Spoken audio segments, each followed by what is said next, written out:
86% of enterprises are currently working with Active Edge, and they're trying to transition to agentic deployments. Yeah. What does that mean? Yeah, it means a big change coming. It's huge, yeah. Actually, yes. What's going to happen? Why is cloud orchestration such a big deal at the edge?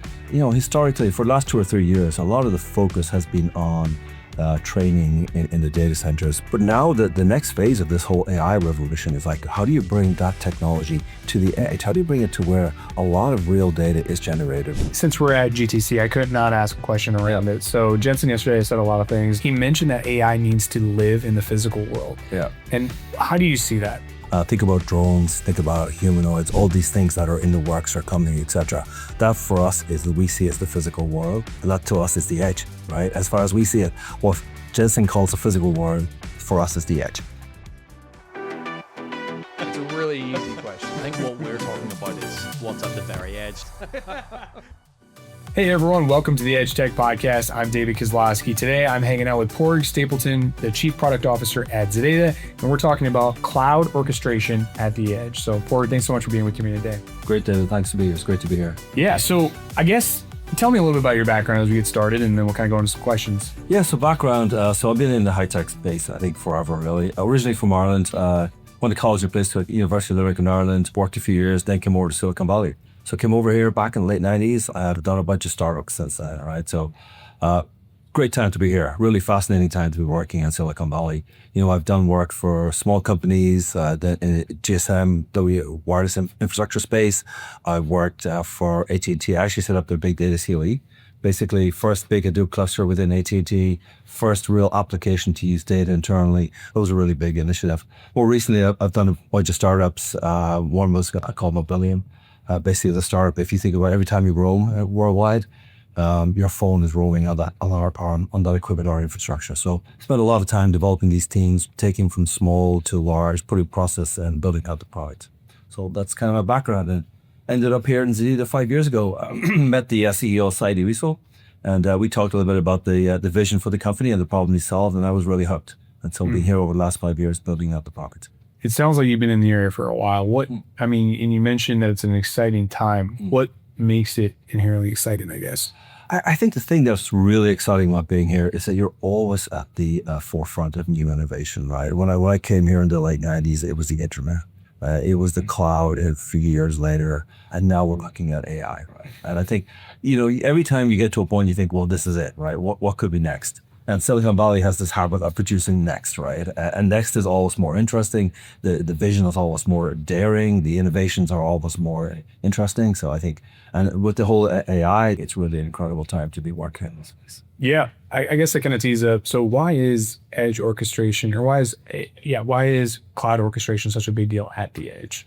Yeah, well, I think we're getting to the point now, and it's quite interesting, actually. Jensen at the keynote yesterday, he talked about we were at the inference inflection point.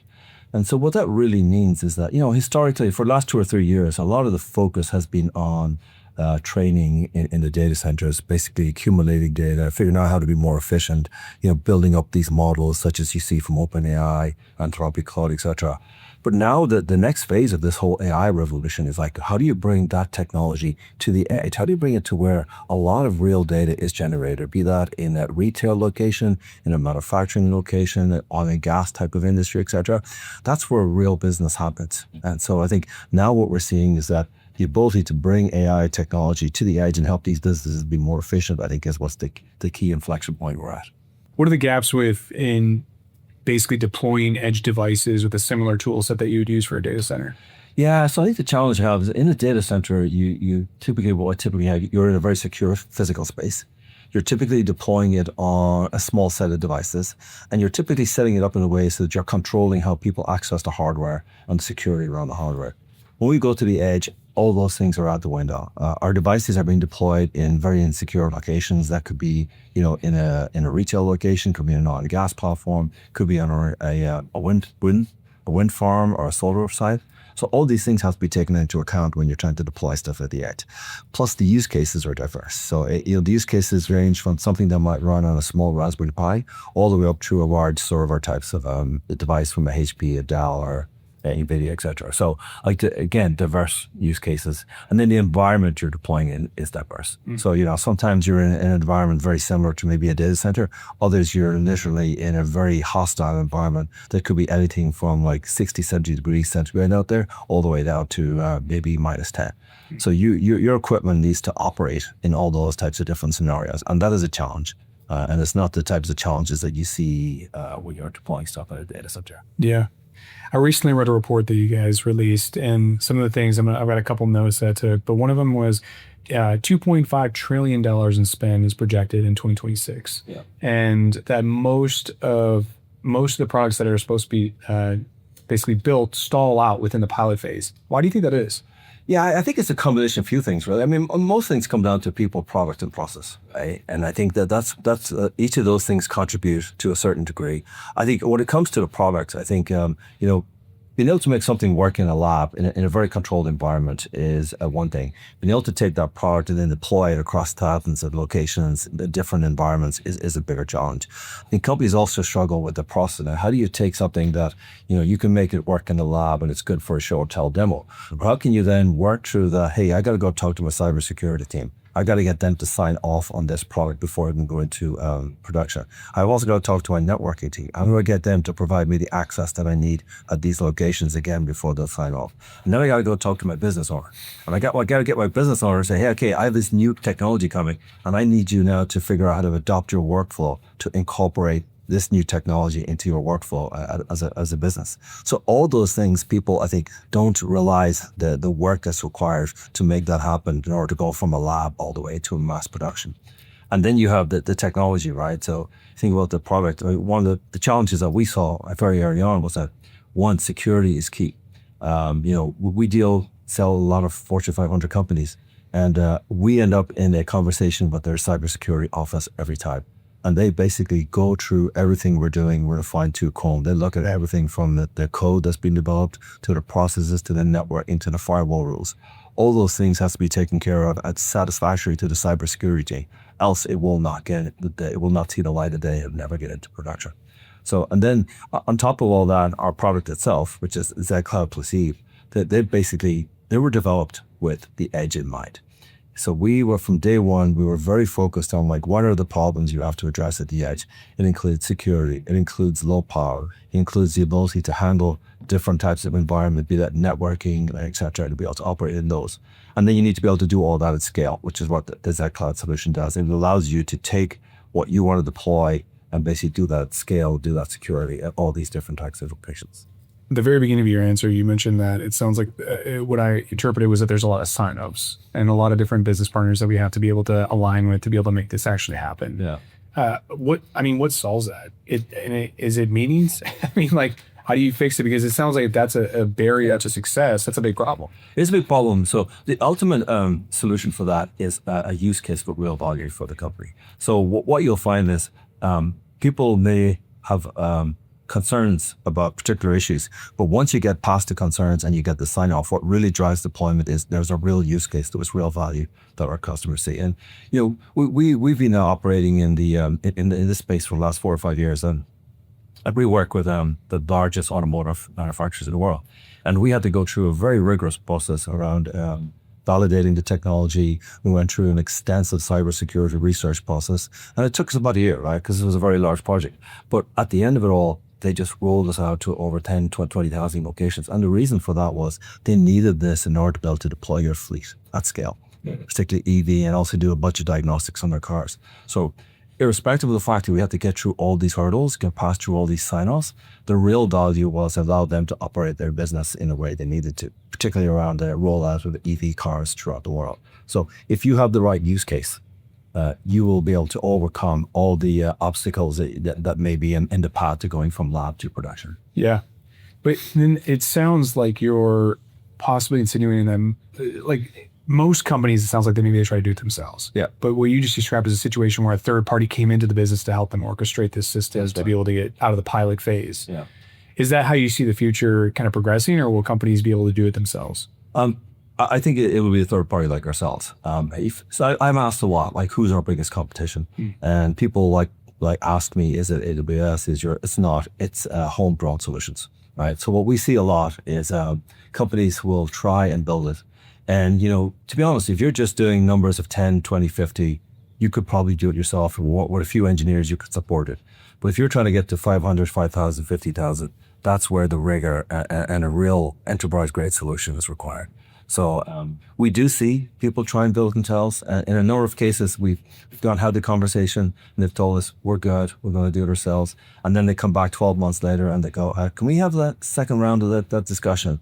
And, they've basically spent 12 months, they're in the lab, they made a prototype work, the manager thought it was great, they went to deploy it to production, and then they ran into all the issues around security, being able to support the different use cases in different environments, networking challenges, etc. And they suddenly realized that what they had built was good for lab, but not good for production, particularly not in the Fortune 100, Fortune 500 type of.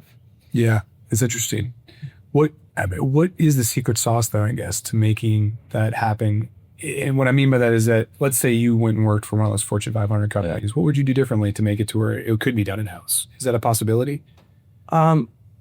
Anything is possible with time and money, sure. Right? But what we see with all our customers is that they all have a focus. They have a business that they're in, and they're trying to focus on that business, right? And everyone is obviously resource, with very few exceptions, maybe except NVIDIA because of how well they're doing at the moment. Everyone else is trying to run their business very efficiently and very lean, and very much focus on where the value is, right? And that's not to say NVIDIA or not; they are for sure, but they're a good space. So what we find with companies is that they're better off outsourcing the infrastructure, which is what we're providing. We're providing the infrastructure that allows you to employ your apps at the edge. So by doing that, we allow them to focus on their business and focus on the value add that they bring as an entity. So if you're a retailer, basically we're allowing you to manage your retail more efficiently, wherever apps you want to run, some RFID checking. If you're oil and gas, the mechanisms you use for monitoring oil wells, for monitoring refineries, for looking at the health and welfare of a drill site, you focus on that, and we focus on making sure you can deploy those apps in a secure way. Yeah, allowing the customer to be able to do what they're great at, anyway, which allows you to do what you guys are great at. That's a good call out. Yeah. Another thing in your study, you mentioned 86% of enterprises are currently working with Active Edge, and they're trying to transition to agentic deployments. Yeah. What does that mean? Yeah, it means a big change coming. It's huge, yeah. Actually, yes. What's going to happen? It's I don't know. It's quite interesting when you see all this technology. And again, there will be a transition time, right? I mean, to be very honest, I think the whole space around AI models and deploying AI models at the edge, that I think is further along than maybe some of the agentic software was to be deployed at the edge. So I think what we see happening this year is people are going to be deploying AI models and the business logic, I think, in volume, in large numbers. I think on the agentic software, I think you'll see this year, people are really going to start to kick the tires and understand how to bring that agentic software into their domains and then figure out how to deploy it. But we do see huge upsides for when they actually figure out how to make that architecture shift from, say, the old way of doing software to this new agentic way. Particularly when you think about how you can marry those agents with small LLMs or other types of large language models, which are coming down in size but increasing in capabilities. So we see the ability to run these combination of agents and VLMs or small language models at the edge. And I think that's going to really push a lot of capability out into those locations and allow them to do things in a way that I think was not possible prior to this. Yeah. Can you rattle off just some of your favorite use cases that you see it benefiting us? Yeah. So I think one that we're seeing already, and we're actually working with some customers and deploying this, is that when you think about it, a lot of things that happen within a manufacturing space is all about checking visual entities. You're looking at wells in something that's being manufactured. You're looking at the finish of a surface, be that paint or something else. So even today, you can actually use these agents to actually track the quality of those widgets or that piece of your production process going through. And you can basically use the agents plus a VLM to actually track and detect if there was an issue, a weakness in a weld, if there was an issue around a paint scratch or something like that. And so you can do all that today with the technology that we have available. Their quality control, essentially. Absolutely, yeah, which will drive efficiencies and better productivity. 100%. Yeah. So we see a lot of upside to those types of use cases. The other thing that's there too, right? If you think about, we saw a lot of the manufacturing plants on gas. There's a lot of work that they do around trying to ensure safety within their processes. So you think about agents, you can create these agents that can be monitoring for temperature, issues, some gas pressure issues, all these different things. You can have all these agents out there marking for all these different things sitting on sensors. And then when some of the readings are slightly different, you can basically fire off requests to your local large language models, and you can determine what the next step would be. And you can coordinate action across all those agents if needed. Maybe you need to shut down a part of the system, or maybe you need to dial back something in order to relieve pressure within a system. All those things are now possible autonomously through this type of technology. That's awesome. Since we're at GTC, I could not ask a question around it. So Jensen yesterday said a lot of things, and I think there's been a lot of discussion around what was said in his keynote. But one of the things that I noticed was he mentioned that AI needs to live in the physical world. Yeah. And how do you see that? What does it look like? Yeah, for us, it looks like, for us, the physical world is basically where a lot of our customers operate. So physical world for us is in a manufacturing application. So those robots that he talked about and showed on stage yesterday, that for us is the physical world. And we're obviously in the business of actually helping manage and deploy software onto those types of solutions. Think about drones, think about humanoids, all these things that are in the works are coming, etc.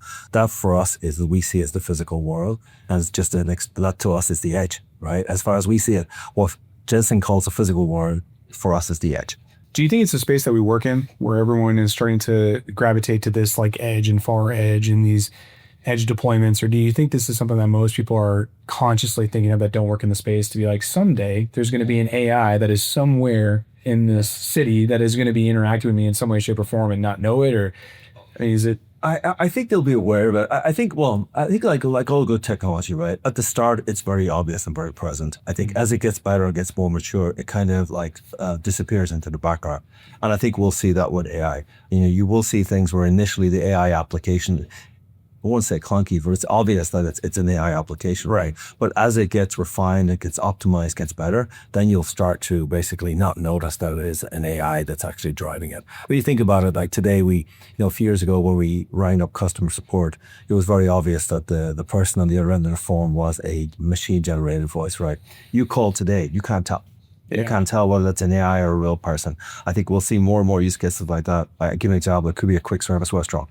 Today we go off and we drive up to the drive-through and they ask for order. And obviously there's a person in the restaurant servicing it. A few years from now, all that collection is all generated. Yeah. Right, What's also going to be great too is that you obviously have an accent. So like sometimes if I don't understand something, maybe the AI could translate it for me, even though you're speaking the same exact language. Yeah. I don't know if it'll do well with my accent, but we'll see. No, test. I live in Tennessee, and sometimes when we go venture outside of where we live, the accents get so strong, and I'm like, I wish there was a translation app that could hear what you're saying, to then tell me the words coming out of your mouth. For sure. Padraig, you're clearly passionate about this. You decided to move halfway across the globe to be a part of this. Yeah. What's the reason? Why do you care? I think technology really helps. I mean, I think if you think about the advances that technology has brought to bear in society over the last 30, 40 years, well, I think it's been incredible. The rate of innovation has been really, unique over the last 20 years. So everything from cloud, iPhones, internet, you name it, right? All these things have really, I think, contributed positively to a society and all the things we can do in society. And I think with this latest AI revolution, I think the speed of innovation, speed of what's possible is only going to accelerate. So I think for me, it's a really interesting time to be working in technology. And I think it's, what we can do, I think, is only limited by our imagination at this stage, right? I think these tools are really going to unleash a lot of innovation, a lot of really crazy ideas that start for, I think, will turn out to be really valuable ideas and valuable products down the road. So I think what makes me excited is just the potential of all this stuff. Yeah. It's interesting when you talk about it, it almost sounds as if you're a creative, but in a technical world. Like the idea of saying that our imagination is like the limiting factor. I find that very interesting. Yeah, I'll say, I guess what I'd say my strength is I can actually look at a business problem and figure out how to apply technology to solve it. So that's, you're very correct. That's what I love doing, actually. Yeah, it's trying to figure out how to solve a problem. That's awesome. Technology, yeah. That's great. I enjoy solving problems too, not to the level of your experience, but yes. So we have some fun questions at the end we sort of are starting to ask, but besides your phone, what is the most important piece of tech that you use in your day-to-day? I would say Spotify. So I would spend a lot of time on Spotify. Yeah. Just listening to music primarily, maybe a few podcasts, but mostly music. What's the music? What's your music choice? I would say country rock. Country rock, yeah, I'm smartest now. Yeah. Okay. So Zach Brown. Okay. Big fan of Zach Brown. Yeah. Obviously a big fan of U2 from Ireland, right? Okay. Yeah. So stuff like that. Have you been to a U2 concert? I have. First concert I've ever been to was a U2 in Dublin a long time ago. I'm not going to give it to you, but a long time ago. That's awesome. I've been to a few since. Yeah. Last one. What do you do to unplug and disconnect? In a world where our phones are constantly, I mean, my watch, I'm surprised it's not blowing up. Thankfully, I put my phone on D&D, but what do you do to just kind of unwind? Yeah, I'll say there's probably two things I spend most times. So I'm lucky to live in a place out in the East Bay where I can actually take a bike, literally right out my door, and I'm in the countryside within like 2 minutes. So I'll do a road bike at the weekend as much as possible I can. And then the other thing I'll try and do is I'll do a bit of sailing. There's a fantastic bay here to sail in San Francisco. And so when I get the chance, I'll spend a few hours on a boat. Those two things really kind of disconnect you from the world that's around us here, right? So Yeah. that's what helps me unwind. That's awesome. Padraig, I really enjoyed the conversation today. Thanks so much for spending time on your busy day to meet with us. And I wish you nothing but great success as ZEDEDA, and look forward to the future. Great, Dave. Thanks very much. Really appreciate the time. Thank you.